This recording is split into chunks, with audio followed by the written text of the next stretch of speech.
په در باندې درمن چې هغه ته صحیح لار وښیه.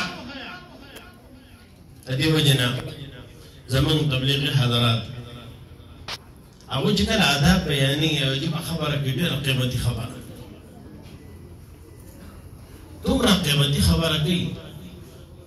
وایي چې ته ځې په پلانکي سړي پسې ګشت ده چې هلکه راځه، دوی مخکې دوه رکعته نفل د هغې سړي لپاره دعا ووایه، ستا په دې زړه کې یو درد به پیدا شي.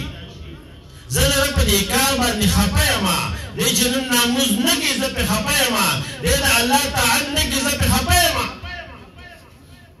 دا خفګان د الله سره شیر کا، الله ته ووایه یا الله دا دوه رکعته نفل دا مې د دې دپاره کړي دي، زما د مسلمان ورورو دی په یو بېلار لار باندې روان دی، یا الله په لارې زما دا خبرې دغه د هدایت ذریعه راوکړي. یا الله جل جلاله دا وکړي او دا وکړي. د دې وجې تبلیغ مشران مخکې هدایت بیانوي چې لومبی به په ځان باندې محنت وکړي، د الله سره به خبره شیر کړي، په دې زړه کې به درد نه درد ایماني پیدا کړي. بیا به هغه ته وایي ورورې راځه د لمانځه ټایم دی، مازدیګر د لمانځه ټایم دی.